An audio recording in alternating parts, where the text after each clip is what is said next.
মৰমৰ ছাত্ৰ-ছাত্ৰীসকল আজি পুনৰবাৰ নতুন এটা ভিডিঅ'ৰে সৈতে তোমালোকক ইংলিছ জ্ঞান একাডেমি চেনেললৈ আদৰণি জনাইছো।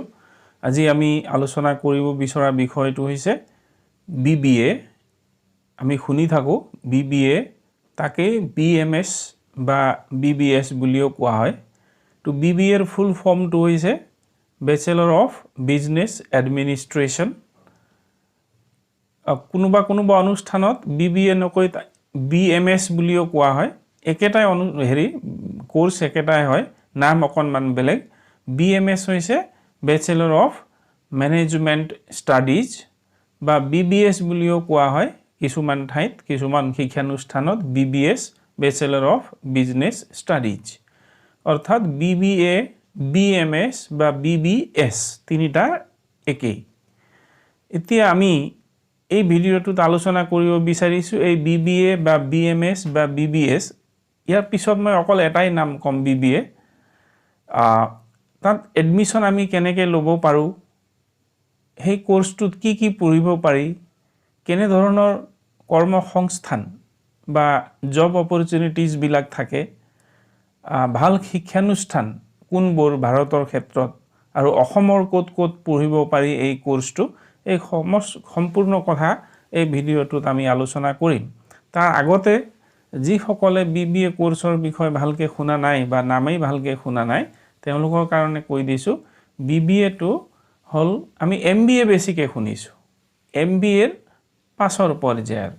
আমি এনেকেও ক'ব পাৰো BBA টো হৈছে BA নিচিনা আৰু MBA টো হৈছে MA নিচিনা বুলি ক'ব পাৰো। এইখিনি কথা মই কৈছো এই কাৰণে যিসকলে একেবাৰে ভালকে নামবোৰ শুনা নাছিলে। MBA কিন্তু প্ৰায় সকলে শুনিছিলে। তো MBA আমি দুই ধৰণে কৰিব পাৰো। এটা হল আমি BBA কৰাৰ পাছত আমি MBA কৰিব পাৰো, আৰু এটা হল আমি যেনেকে BA, BSc বা BCom কৰাৰ পাছতো আমি পুনে BBA নকৰাকে পুনে MBA কৰিব পাৰো। অৰ্থাৎ আমি ইয়াৰ পৰা বুজি পালো যে BBA কোৰ্সটো কিহৰ সমকক্ষ বুলি ক'ব পাৰি, BA, BCom বা BSc ৰ সমকক্ষৰ বুলি ক'ব পাৰি। এতিয়া এই কোৰ্সটো BA, BSc বা BCom ৰ দৰে 3 বছৰীয়া ডিগ্ৰী কোৰ্স হয়। আন্ডাৰ গ্ৰাজুয়েট কোৰ্স বা ডিগ্ৰী কোৰ্স হয় 3 বছৰীয়া। এইটো পঢ়িবলৈ আমাৰ অৰ্হতা কি হ'ব লাগিব BBA কৰিবৰ কাৰণে? যিকোনো স্ট্ৰীমৰ পৰা 10+2 বা ক্লাস 12 বা হায়াৰ সেকেন্ডাৰী ফাইনেলত 50% লৈ উত্তীৰ্ণ হ'ব লাগিব। তাৰ পিছত আমি এন্ট্ৰেন্স পৰীক্ষাবোৰ দিব লাগিব। এন্ট্ৰেন্স পৰীক্ষা কেনেকুৱা হয় যে যি ধৰণে আমাৰ HSLC আমি কওঁ মেট্ৰিকক, হলে HSLC পৰীক্ষা হয়, তেনেকুৱাই এই পৰীক্ষাটো এন্ট্ৰেন্স পৰীক্ষা এটা পতা হয়, তাক কোৱা হয় UGAT। UGAT মানে আন্ডাৰ গ্ৰাজুয়েট এডমিশন টেস্ট।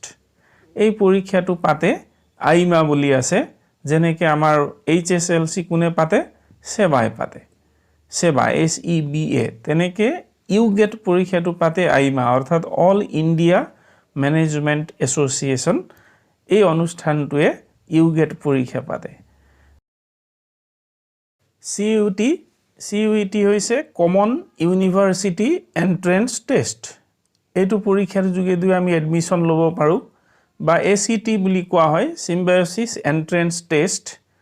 আৰু এটা আছে IPMET বুলি কয়, IPMET integrated program in management aptitude test. আৰু এটা CUET আছে, ক্ৰাইষ্ট ইউনিভাৰ্সিটি এন্ট্ৰেন্স টেস্ট। এইবিলাক পৰীক্ষাৰ যোগেদি আমি BBA কোৰ্সত আমি এডমিশন ল'ব পাৰো। তো BBA হৈছে আমি BBA দুই ধৰণে কৰিব পাৰি, যেনেকে BA, BSc বা BComত আমি জেনাৰেল বা পাস কোৰ্স বুলি কওঁ, তেনেকেও আমি কৰিব পাৰো, বা যেনেকে মেজৰ লোৱা বা অনাৰ্স কৰা বা স্পেশালাইজেশন কৰা কয়, তেনেকে BBA কোৰ্সটোতো আমি স্পেশালাইজেশন আমি কৰিব পাৰো। তো BBA যদি আমি জেনাৰেল কৰো বা পাস কোৰ্স হিচাপে যদি পঢ়ো, তেতিয়াহলে তাত আমি পঢ়িব পৰা বিষয়বিলাক হৈছে business management, business economics, business law, human resource management, financial management, marketing management, আৰু কোৱান্টিটেটিভ টেকনিক এইবিলাক বিষয়ৰ ওপৰত আমি অধ্যয়ন কৰিব লগা হয় যদি আমি BBA জেনেৰেল বা পাস কোৰ্স হিচাপে আমি পঢ়ো আৰু যদি আমি অনাৰ্স বা স্পেশালাইজেশন লওঁ অৰ্থাৎ মেজৰ লোৱা নিচিনাকে যদি পঢ়ো তেতিয়াহলে BBA marketing BBA finance BBA human resource BBA information technology BBA supply chain management BBA logistic management BBA in hotel management BBA in tourism management BBA in foreign trade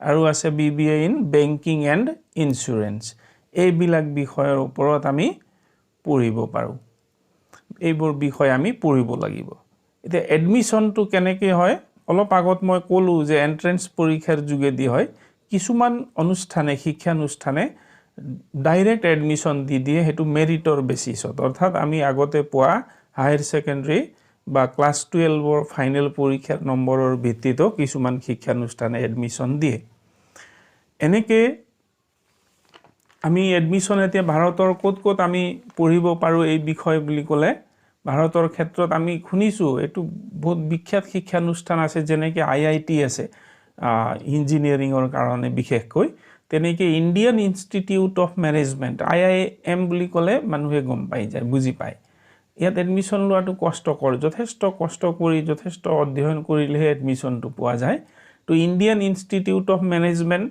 ভাৰতৰ বিভিন্ন প্ৰমুখ চহৰবিলাকত আছে চহৰসমূহত এনেকুৱা একোটা শিক্ষানুষ্ঠান আছে তাৰ উপৰি আৰু আছে Symbiosis centre for management Jamia Millia Islamia new দিল্লীত আছে এটো এমিটি স্কুল অফ বিজনেস নয়ডাত আছে মাদ্ৰাছ ক্ৰিশ্চিয়ান কলেজ চেন্নাইত আছে Vivekananda institute of professional studies এটো দিল্লীত আছে এইবিলাক ভাৰতৰ মুখ্য শিক্ষানুষ্ঠান যিটোৱে BBA আৰু MBA কোৰ্স তেওঁলোকে অফাৰ কৰে তাৰ উপৰি আমাৰ অসমত আমি যদি পঢ়িব বিচাৰো তেতিয়াহলে আমি ক'ত পঢ়িব পাৰো অসমত বুলি ক'লে কাজিৰঙা ইউনিভাৰ্সিটি আমি তাত পঢ়িব পাৰো ডিব্ৰুগড় ইউনিভাৰ্সিটিত আছে আলে গুৱাহাটী কমাৰ্চ কলেজতো BBA কোৰ্স কৰায় আৰু Rajiv Gandhi university of cooperative management তাতো আমি এই বিষয়ে পঢ়িব পাৰো BBA ওপৰত আৰু ৰয়েল স্কুল অফ বিজনেস গুৱাহাটীত আছে সেইটোতো আমি পঢ়িব পাৰো গতিকে এইখিনি অসমতো পঢ়িব পৰা কিছুমান শিক্ষানুষ্ঠান যিবিলাকত আমি BBA কোৰ্সটো সম্পূৰ্ণ কৰিব পাৰো তাৰ পিছত অলপ আগত মই কৈছিলো BBA কোৰ্সটো কৰাৰ পাছত আমি আৰু ভাল নিজৰ শিক্ষাগত অৰ্হতা লবৰ কাৰণে আমি MBAও কৰিব পাৰো নহলে MBA নকৰাকে আমি যদি চাকৰিৰ কাৰণে আমি চেষ্টা কৰো তেতিয়াহলে এনে ধৰণৰ চাকৰিত আমি নিয়োজিত হ'ব পাৰো কোম্পানী সমূহত মাৰ্কেটিং মেনেজাৰ HR বুলি কয় human resource manager business development officer business consultant production manager এই সমূহ এনে ধৰণৰ পদবীত আমি নিয়োজিত হ'ব পাৰো আৰু তাৰ কাৰণে এই কোৰ্স কৰাৰ লগে লগে আমি সেইখিনি দক্ষতা আমি আহৰণ কৰিব পাৰো গতিকে এইখিনি আসলে সমুকৈ BBA কোৰ্স কেনে ধৰণে ক'ত পঢ়িব পাৰি বা আমাক তাৰ বাবে অৰ্হতা কি হ'ব লাগিব সেইখিনি আমি আলোচনা কৰিছো আৰু ইয়াৰ পৰা আমি বুজি পালো যে আমি যি ধৰণে সাধাৰণতে আমাৰ ছাত্ৰ ছাত্ৰী সকলে ক্লাস 12 টো কৰাৰ পাছত BA BCom BSc লৈ যায় হেনেকে নকৰি আমি অন্য যিখিনি প্ৰফেশনাল কোৰ্স বিলাক আছে সেই প্ৰফেশনাল কোৰ্সৰ পিনেও যাব পাৰো আৰু তাৰে আজি আমি প্ৰথমটো প্ৰফেশনাল কোৰ্স আলোচনা কৰিছো BBA আৰু ইয়াৰ পাছতো আমি পৰ্যায়ক্ৰমে অন্যান্য প্ৰফেশনাল কোৰ্স বিলাকৰ বিষয়ও আমি আলোচনা কৰিম কিন্তু এটা কথা আমি সবে মনত ৰাখিব লাগিব যে যিকোনো কোৰ্স কৰিবলৈ যাওঁতে যেতিয়াই সচৰাচৰ এন্ট্ৰেন্স পৰীক্ষাৰ যোগেদি যদি আমি পৰীক্ষা দিও আমি এডমিশনটো লবলৈ চেষ্টা কৰো তেতিয়াহলে আমাৰ যেটো কোৰ্সৰ কাৰণে খৰচ কৰিব লগা হয় সেই মাসুলটো যথেষ্ট কম হয় তেনে ধৰণৰ শিক্ষানুষ্ঠানত আমি যাব পাৰো কিন্তু ডাইৰেক্ট এডমিশ্যন যদি হয় তেতিয়াহ'লে মাচুলটো হয়তো বেছি খৰচখিনি অনুষ্ঠানে বেছি পৰিমাণত আমি মাচুল তাত দিবলগীয়া হ'ব পাৰে গতিকে আমি এন্ট্ৰেন্স এক্সামিনেশ্যনৰ কাৰণে আমি মেট্ৰিক পাছ কৰাৰ লগতে এইবিলাক কথা আমি অলপমান অধ্যয়ন কৰি পেলাই আমি সেই এন্ট্ৰেন্স এক্সামৰ বাবে হায়াৰ সেকেন্ডাৰী পৰ্যায়তে যদি অলপমান সম্যক ধাৰণা আমি যদি ল'ব পাৰোঁ তেতিয়াহ'লে এনে ধৰণৰ এন্ট্ৰেন্স টেষ্টবিলাকত আমি সফলতা অৰ্জন কৰিব পাৰিম আৰু আশা কৰিছোঁ সকলোৱে এনে ধৰণে যদি অৱতীৰ্ণ হোৱা সফল হ'ব পাৰিবা বুলি আশা কৰি আমাৰ আজিৰ এই ভিডিঅ'টো সমাপ্ত কৰিছোঁ থেংক ইউ